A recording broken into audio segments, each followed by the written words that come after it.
1.5 કરોડનું ગટરનું ઢાંકણું 18 વર્ષથી અનેકવાર ડ્રેનેજ લાઇન સાફ કરી 3 વાર નવી લાઇન સાથે હંગામી જોડાણ કરી 1.5 કરોડ ખર્ચ્યા।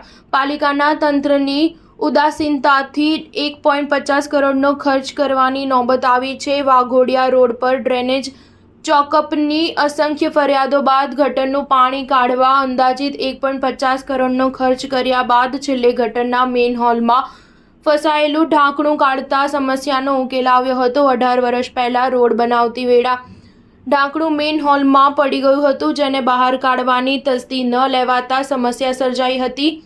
કલાદર્શનથી ઉમા 4 રસ્તા તરફ નાખેલી ડ્રેનેજ લાઇન વર્ષોથી ચોકઅપ રહેતી હતી। અગાઉ આ સમસ્યાનો ઉકેલ લાવવા હંગામી ધોરણે ઉમા 4 રસ્તા નજીક ડોક્ટર ધવલ શેઠની હોસ્પિટલ પાસે નવી લાઇનમાં ક્રોસિંગ કરી જોડાણ કર્યું હતું। જો કે નિરાકરણ ન આવતા મુથુટ ફાઇનાન્સ નજીક બીજું ક્રોસિંગ કરી નવી લાઇનમાં જોડાણ આપી ઉકેલ લાવવા પ્રયાસ કર્યો હતો। જો કે તે બાદ પણ પાણીનો નિકાલ ન થતા અંતે બીપીએસ સ્કૂલ નજીક 2 મહિના અગાઉ જ ગટરનું પાણી કાઢવા જૂની લાઇનને નવી લાઇન સાથે જોડી હતી। 3 સ્થળે ક્રોસિંગ કરી અંદાજિત 1.50 કરોડનો ખર્ચ કર્યા બાદ પણ ડ્રેનેજ લાઇનનું પાણી અટક્યું હતું।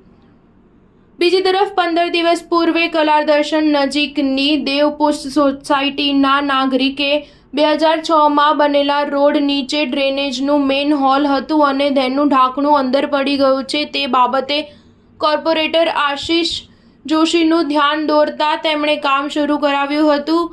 રોડ ખોદતા ડ્રેનેજ ચેમ્બર અને તેમાંથી ઢાંકણું મળ્યું હતું। ઢાંકણું કાઢતા જ 20 ફૂટ સુધી ભરેલી ચેમ્બર માત્ર 2 કલાકમાં જ ખાલી થઈ ગઈ હતી। સ્ટાર ન્યૂઝ 7 હંમેશા સચ્ચાઈની સાથે।